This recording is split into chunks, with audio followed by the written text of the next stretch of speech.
হ্যাঁ, চাকরি ব্যবসা করব যেন আমার কারোর কাছে হাত না পাততে হয়। তাবলীগ হলো নিজের জান নিজের মাল। ভালো করে খেয়াল রাখেন ভাই, আপনার জান আপনার মাল। আমার জান আর বলে ভাই কিছু টাকা দাও আমারে, এটা কোনো তাবলীগ না।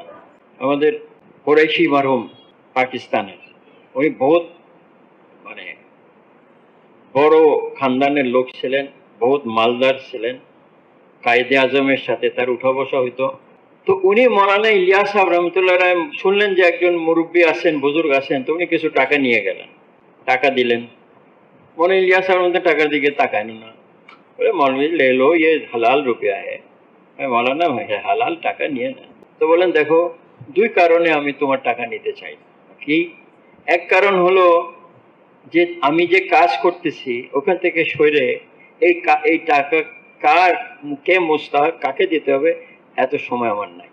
দ্বিতীয় হলো যে আমি তোমাকে সে বদগুমানি থেকে, বদগুমানি বদগুমানি বাংলা খারাপ ধারণা থেকে আমি তোমাকে বাঁচাইতে পারবো না যে মৌলভী সাহেব এই টাকা কত নিজে রাখছে আর অপরকে কত দিচ্ছে। তো বললে এটা তো আজীব মৌলভী সাহেব। তাহলে তুমি কি চাও? বলে আমি তোমাকে চাই। আমাকে চাও? আমাকে কিভাবে চাও? তুমি সময় লাগাও। চারদিকে মসজিদের অবস্থা দেখে বলে আমি তো মসজিদে তো থাকতে পারবো না। বলে আচ্ছা তুমি একটা কাজ করো, আমরা একটা জামাত 3 দিনের পাঠাবো একটা মসজিদে ভালো দেখে, তুমি আমলের সময় তুমি মসজিদে সময় দেবে। তো উনি বলছেন যে আমি তোমার একটা মসজিদ ঠিক করে দেবো, ওখানে জামাত পাঠাবো, তুমি খালি আমলে শরীক হবা, থাকা খাওয়া তোমার দায়িত্ব। বলে হ্যাঁ এটা হইতে পারে। তো জামাত পাঠাইছে মসজিদে। উনি ওনার বিরাট একটা তাঁবু নিছেন, ওনার খানসামা নিছেন, বয় নিছেন, বর্চি নিছেন, ড্রাইভার নিছেন, আর ওই তাঁবু মসজিদের সামনে টাঙ্গাইছে। ওই তাঁবুতে ওনার লিভিং রুম, ওনার ড্রয়িং রুম, ওনার বেডরুম, ওনার কিচেন সব আছে। এইভাবে উনি 3 দিন লাগাইছে। এই লোকটা পরে গিয়ে পাকিস্তানের আমির হয়েছে, হযরত কুরাইশি সাহেব।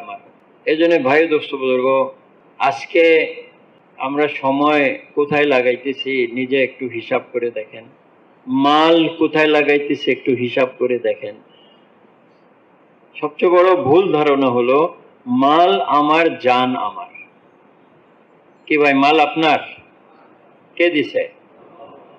যখন ইচ্ছা নিয়ে নেয়, বা যখন ইচ্ছা আপনাকে মাল থেকে আলাদা করে দেয়, ঠিক না? আর জান, জানও আল্লাহ। নাকি মরার সময় আপনি বলেন তো না আল্লাহ আমি যাবো না, এখন মরবো না, পারবে কেউ? তো জানও আপনার না। তো যদি জান আমার না হয়, মাল আমার না হয়, এগুলো আমানত, তো আমাকে তো যে এটার মালিক তার কথা অনুযায়ী খরচ করতে হবে। আজকে মানুষ জান খাপায় মাল কামাবার জন্য, আর মাল লাগায় খায়েশ পুরা করার জন্য। বাড়ি এরকম বানাবো, গাড়ি এরকম বানাবো, পোশাক এরকম বানাবো, বিবিরে এরকম গহনা দিয়ে সাজাবো, খায়েশ পুরা করতে। তো এটা ইহুদি নাসারা খ্রিস্টান মুশরিক তাদের জন্য হইতে পারে, মুসলমানের জন্য হইতে পারে না। যারা আল্লাহকে চিনে না, আল্লাহকে মানে না, তারা 4 জায়গা মাল খরচ করে। পোশাকের পিছনে, খানার পিছনে, ঘর বানানোর পিছনে, বিয়ে শাদীর পিছনে। যা ইচ্ছা বানায়, যা ইচ্ছা খায়, যেখানে যত দামি বাড়ি বানায়, যত বেশি বিয়ে শাদীতে খরচা করে। তারা করতে পারে, আমরা করতে পারি না।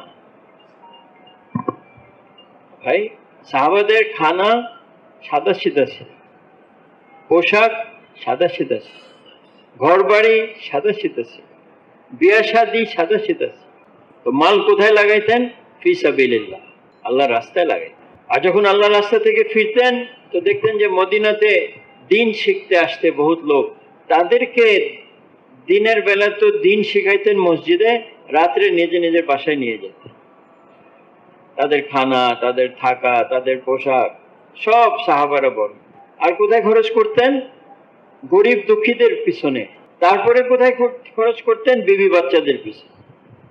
এত খরচের পরে তারপরে নিজের কথা চিন্তা করতেন। আজকে তো হলো আমি কি খাবো, কি পরবো, বিবি কি খাবে, কি পরবে, বাচ্চা কি খাবে, কি পরবে, এরপরে তো কয়জন চিন্তা করে আল্লাহ জানে। এজন্য জান মালের খরচ সহি হইতে হবে।